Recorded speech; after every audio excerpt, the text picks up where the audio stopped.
Okay, bismillahirrahmanirrahim. Assalamualaikum warahmatullahi wabarakatuh. Jadi apa yang kami akan bincangkan di dalam video. Assalamualaikum warahmatullahi wabarakatuh. Nama saya Nur Ain Farhana binti Sabri. Saya akan menerangkan bahagian definisi tasawuf. Tasawuf dari sudut istilah menurut Ibnu Ajibah ialah ia adalah ilmu yang diketahui dengannya jalan untuk mencapai kesempurnaan batin ke hadrat raja bagi segala raja, menyucikan batin dari segala kekejian, mengisikannya dengan pelbagai kelebihan. Awalnya adalah ilmu, pertengahannya adalah amal, akhirnya adalah kurniaan Allah. Seterusnya, menurut Syekh Ahmad Zarrud, beliau mendefinisikan tasawuf sebagai ilmu yang bertujuan untuk membaiki hati dan memfokuskannya hanya untuk Allah semata-mata. Fiqh adalah ilmu yang bertujuan memperbaiki amal, memelihara aturan dan menampakkan hikmah dari setiap hukum, sedangkan ilmu tauhid adalah ilmu yang bertujuan mewujudkan dalil-dalil dan menghiasi iman dengan keyakinan, sebagaimana ilmu perubatan untuk memelihara badan dan ilmu nahu untuk memelihara lisan. Seterusnya ialah kepelbagaian kata akar bagi kalimah tasawuf. Yang pertama ialah as-sifat, iaitu seorang sufi adalah yang menghiasi diri dengan segala sifat yang terpuji dan meninggalkan segala sifat tercela, iaitu menghiasi diri mereka dengan sifat-sifat yang baik sebagaimana yang tertulis dalam kitab agama serta mencontohi sifat para wali. Seterusnya adalah ahlu as-sufah. Ini adalah nama yang diberikan kepada sebahagian fakir miskin dalam kalangan orang Islam pada masa awal Islam. Mereka adalah antara orang-orang yang tidak mempunyai rumah, tinggal di ruang luar Masjid Nabawi pada ketika itu. Para sahabat Nabi yang tinggal di Sufah antaranya adalah Abu Darda, Abu Zar Al-Ghifari dan Abu Hurairah. Seterusnya adalah as-suf. Ia bererti bulu, iaitu sejenis pakaian yang diperbuat daripada bulu binatang yang menjadi pakaian kebanyakan ahli tasawuf pada zaman dahulu kerana pakaian jenis itu merupakan pakaian yang paling digemari oleh para anbiya dan para siddiqin serta juga merupakan syiar kepada orang yang zuhud. Seterusnya adalah Sufah bin Murrah. Ini dinisbahkan kepada seorang lelaki bernama Al-Ghawth bin Mar bin Ad bin Tabiqah bin Ilyas bin Mazar yang sentiasa mengasingkan diri daripada masyarakat kerana mereka bermunajat kepada Allah di Masjid Al-Haram. Beliau lebih dikenali sebagai Sufah bin Murrah, terutamanya ibunya yang sentiasa memanggilnya dengan panggilan Sufah. Seterusnya adalah As-Safa. Ini membawa maksud suci. Ia merujuk kepada fokus untuk tasawuf untuk penyucian jiwa, iaitu tazkiyatun nafsi. Yang terakhir adalah as-saf. Bermakna saf atau barisan sama ada di medan perang ataupun barisan hadapan ketika mendirikan solat. Ini disebabkan kerana kebanyakan para ahli sufi sentiasa berada dalam barisan hadapan semasa menunaikan solat di masjid dan juga mereka suka memenuhi saf-saf hadapan ketika berperang. Adapun begitu, kesemua kalimah ini secara etimologi dan tata bahasanya tidak sesuai dipadankan dengan kalimah tasawuf kecuali dengan kalimah as-suf. Oleh sebab itu, kebanyakan ahli tasawuf menyatakan bahawa asal kalimah tasawuf adalah daripada kata akar as-suf. Okay, bismillahirrahmanirrahim. Saya sambung kepada topik yang seterusnya, iaitu berkenaan konsep Nur Muhammad. Jadi apa yang dimaksudkan dengan konsep Nur Muhammad ni? Kita kena tahu dulu makna Nur Muhammad. Jadi nur ini adalah cahaya atau sinar, berlawanan dengan kalimah zalam yang bererti gelap. Dan an-nur ni juga salah satu daripada sifat Allah Subhanahu Wa Taala. Itu ada disebutkan dalam Quran dalam surah An-Nur. Ya, Allahu nurus samawati wal ard, mathalu nurihi kamishkatin fiha misbah, al-misbah fi zujadah, sehinggalah ila akhir ayat, sehinggalah kepada akhir ayat. Dan Muhammad ni sudah tentulah kita tahulah merujuk kepada Nabi Muhammad SAW itu sendiri.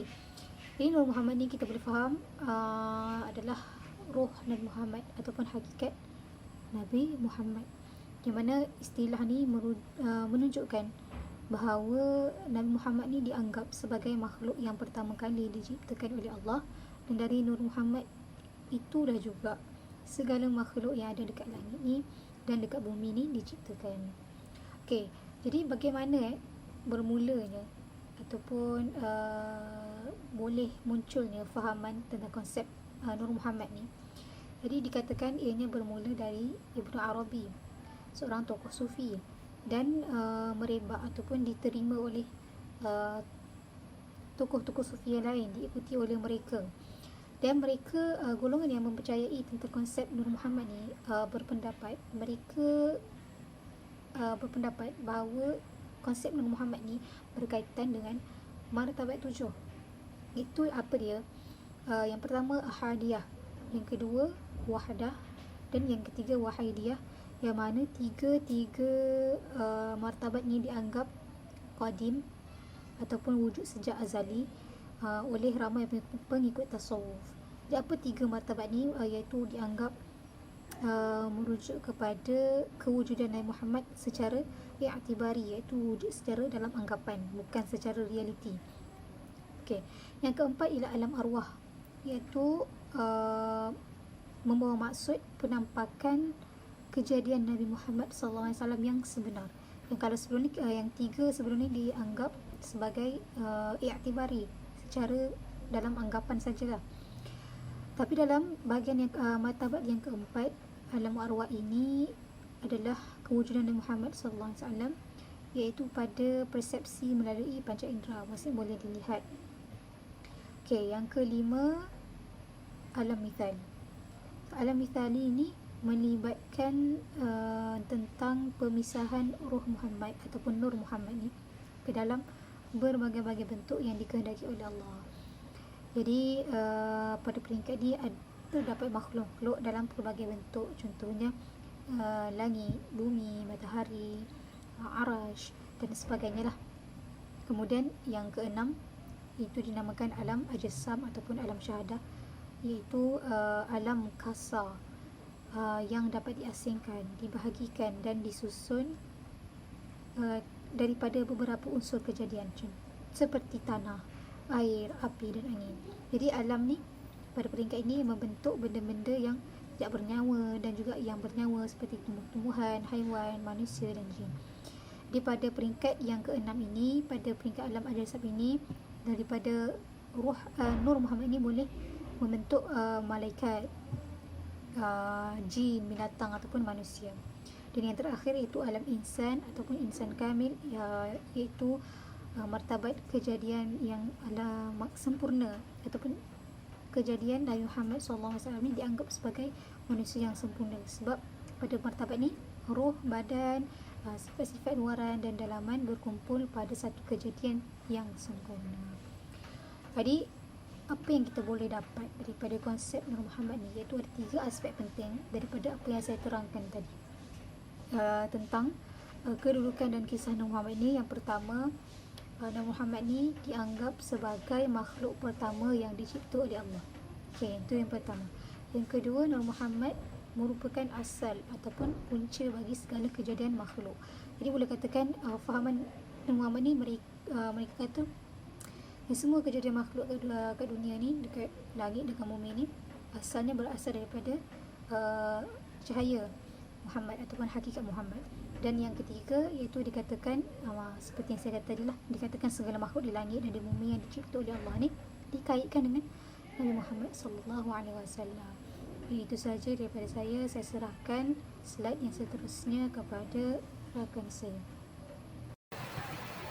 Perbincangan seterusnya ialah kesalahan fahaman. Perbicaraan berkaitan Nabi Muhammad SAW berlaku dua keadaan, iaitu ada satu golongan yang melampau dalam membicarakan kedudukan baginda sehingga menyamakannya dengan jelmaan Allah, dan diri Rasulullah adalah sebahagian daripada zat Allah yang qadim. Kalimah Nur Muhammad atau Nur Muhammad yang ditafsir secara zahir tanpa ditakwil dengan makna yang menepati dengan jalan akidah Ahlussunnah wal Jamaah. Pemahaman dalil secara zahir begini sangat membahayakan akidah umat Islam. Ayat Quran seharusnya ditakwilkan oleh mereka yang berilmu mengenainya dengan cara yang tepat. Sedangkan dalam iktikad ahli sunnah, persoalan roh hanya diserahkan kepada Allah, kerana dia sahajalah yang mengetahui tentang roh, sedangkan manusia diberi sedikit sahaja pengetahuan tentangnya. Yang pertama sekali, akibat berpegang kepada dalil yang mereka rasakan sahih, Golongan ini mendakwa bahawa Nabi Muhammad adalah makhluk pertama yang diciptakan. Dalam kitab Hikayat Nur Muhammad dan Nabi Bercukur dan Nabi Wafat dan kitab lain lagi ada yang menyebutkan bahawa Nur Muhammad adalah makhluk Allah yang paling awal diciptakan. Ia diciptakan sebelum terbentuknya alam dan makhluk ni. Ada antara mereka berdalilkan kepada hadis iaitu awwalu ma khalaqallahu nuri. Pertama benda yang diciptakan oleh Allah ialah nurku. Ibnu Katsir semasa menjelaskan mengenai makhluk pertama diciptakan oleh Allah, beliau hanya menyebut perselisihan pendapat di antara ulama. Hanya dalam menentukan adakah arasy Allah makhluk yang mula-mula diciptakan atau kalam atau air dan sebagainya. Beliau tidak menyebut ada pendapat yang mengatakan Nur Muhammad adalah makhluk pertama yang dijadikan. Kalaulah Nur Muhammad adalah makhluk pertama yang dijadikan oleh Allah, tentu ada ulama lain yang mengemukakan pendapat mereka mengenainya, tetapi tidak. Yang kedua, berdasarkan sebuah hadis, mereka mendakwa Nur Muhammad adalah asal atau punca segala kejadian makhluk. Atau dengan kata lain, makhluk keseluruhannya dijadikan daripada Nur Muhammad, sama ada melalui Nur Muhammad secara langsung atau melalui peluh-peluhnya. Muhammad Nasiruddin Albani menyatakan hadis ini adalah hadis maudhu'. Ia berlawanan dengan hadis sahih yang menerangkan asal kejadian malaikat, jin dan manusia, iaitu hadis riwayat Imam Muslim yang berbunyi khuliqatil malaikatu min nuri wa khuliqal jannu min marij min nari wa khuliqa adamu mimma wasifa lakum. Maksudnya diciptakan malaikat daripada nur cahaya, dan diciptakan jin daripada api, dan diciptakan manusia Adam daripada tanah, seperti yang disifatkan atau dijelaskan kepada kamu. Riwayat Muslim. Yang ketiga, golongan ini mendakwa segala makhluk sama ada bumi, langit, makhluk lain yang ada di langit dan di bumi yang dijadikan oleh Allah adalah kerana Nabi Muhammad. Jika tidak kerana Nabi Muhammad, maka makhluk tidak diciptakan oleh Allah. Mereka yang berfahaman dengan fahaman ni berpegang kepada riwayat iaitu laula kama khalaqatul aflak. Jika tidak kerana engkau wahai Muhammad, tentu aku tidak menciptakan cakrawala. Imam Al-Shawkani dalam bukunya Al-Fawaid Al-Majmu'ah fi Al-Hadith Al-Mawdu'ah menukilkan pandangan Imam As-San'ani yang mengatakan bahawa riwayat ini adalah palsu.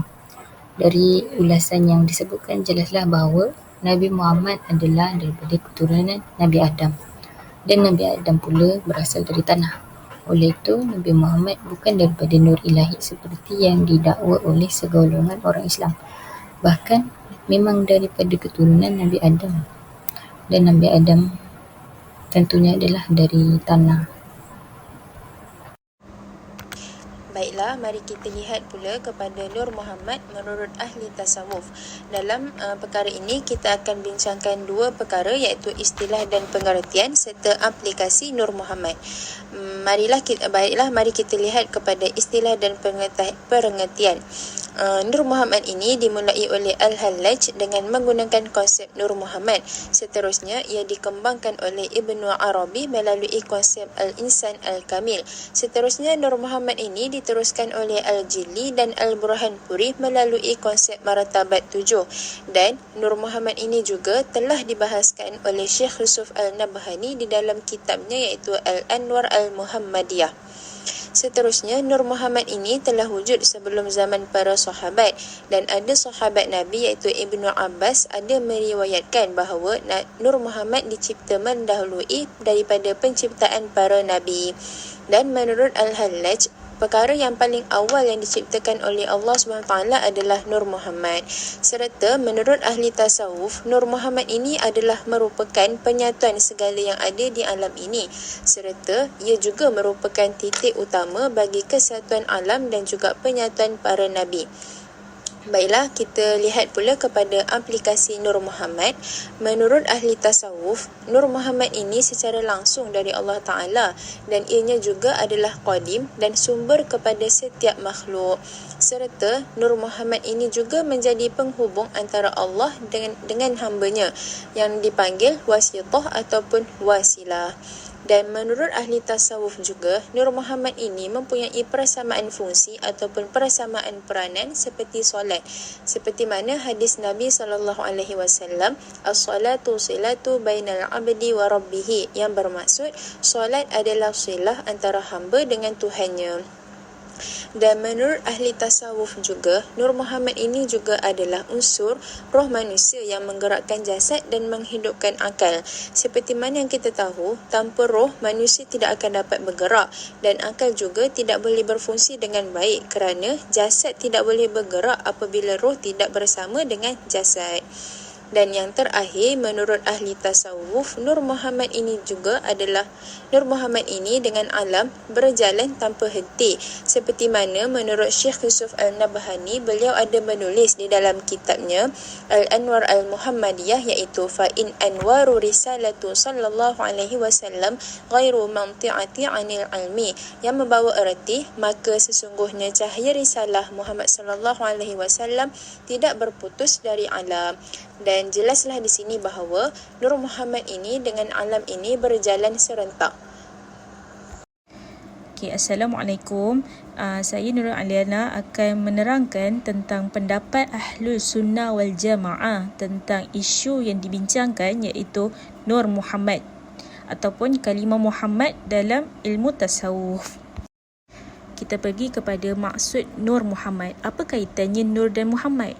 Nur itu membawa maksud cahaya dan Rasulullah digambarkan sebagai cahaya kerana beliau menunjukkan jalan kebenaran kepada umatnya yang dahulu jahil dalam agama. Dan tiadalah makhluk lain yang mempamerkan nur Allah secara kamil, yang ini sempurna, kecuali Nabi Muhammad SAW sahaja. Diceritakan dalam kalamullah Al-Quranul Karim pada surah Al-Ma'idah ayat 15. Ya ahlul kitab, qad ja'akum rasuluna yubayyinu lakum katsira mimma kuntum tukhfuna minal kitab wa ya'fu an katsirih. Qad ja'akum minallahi nurun wa kitabun mubin. Yang bermaksud, wahai ahli kitab, sesungguhnya telah datang kepada kamu rasul kami, yakni Nabi Muhammad, dengan menerangkan kepada kamu banyak dari keterangan-keterangan dan hukum-hukum yang telah kamu sembunyikan dari kitab suci terdahulu, dan Allah memaafkan kamu dengan tidak menedahkan banyak perkara yang kamu telah sembunyikan. Sesungguhnya telah datang kepada kamu cahaya kebenaran, yakni Nabi Muhammad, dari Allah, dan turunnya sebuah kitab, yakni Al-Quran, yang jelas nyata akan keterangannya. Para ulama ahli sunnah wal jamaah berselisih faham tentang konsep Nur Muhammad, sehinggakan terbahagi kepada dua kumpulan. Kumpulan pertama iaitu kumpulan yang menyokong konsep Nur Muhammad, dan kedua kumpulan yang menolak konsep ini. Wujudnya dua kumpulan dalam isu Nur Muhammad ini, iaitu kumpulan yang menyokong dan kumpulan yang menolak. Kumpulan yang menyokong terdiri daripada ahli-ahli tasawuf. Mereka mempercayai atau meyakini yang Nur Muhammad itu ialah makhluk Allah, berasal daripada Nur Allah itu sendiri. Dan Nur Muhammad adalah makhluk yang pertama sekali diciptakan oleh Allah, sebagaimana yang terdapat dalam hadis Nabi yang bermaksud, pertama benda yang diciptakan oleh Allah ialah nur aku. Aku tu merujuk kepada Nabi Muhammad SAW. Kumpulan ini ada hujah yang kuat yang menyatakan merujuk kepada hadis Rasulullah yang lain yang bermaksud mereka, yakni sahabat Rasulullah, bertanya kepada Rasulullah SAW, wahai Rasulullah, bilakah diwajibkan ke atas kamu menjadi Rasul? Baginda SAW menjawab, iaitu ketika Nabi Adam AS masih lagi di antara roh dan jasad. Kita pergi kepada kumpulan yang kedua, iaitu kumpulan yang menolak. Kumpulan ini tidak menerima sama sekali konsep Nur Muhammad kerana mereka berpendapat hujah yang diberikan kumpulan pertama adalah bersifat lemah. Ibnu Katsir menjelaskan bahawa makhluk pertama sekali yang diciptakan oleh Allah bukanlah Nur Muhammad, tetapi Arasy Allah ataupun kalam ataupun selain daripada itu. Tidak dinyatakan sama sekali Nur Muhammad itu antara penciptaan awal yang diciptakan. Manakala Syed Saddiq Muhammad menyebutkan bahawa sesiapa sahaja yang percaya akan konsep Nur Muhammad ini dianggap berpegang dengan perkara bid'ah, iaitu perkara yang dibuat-buat dan direka-reka. Hujah-hujah akan kewujudan Nur Muhammad ini kebanyakannya adalah hadis maudhu', iaitu palsu, dan tiadalah diketahui asal usul hadis tersebut. Jadi secara kesimpulannya, daripada dua pendapat ini kita dapat lihat bahawa kumpulan kedua lebih dekat dengan kebenaran daripada kumpulan pertama, kerana hujah-hujah mereka berasaskan dalil-dalil yang lebih kuat dan tidak bercanggah dengan hadis-hadis sahih maupun daripada ayat-ayat Al-Quran. Secara tidak langsung tertolaklah pendapat kumpulan yang pertama, iaitu kumpulan yang menyokong akan konsep Nur Muhammad. Itu saja daripada kami. Semoga ilmu yang kami sampaikan ini memberi manfaat kepada semua orang, insya-Allah. Terima kasih dan Assalamualaikum warahmatullahi wabarakatuh.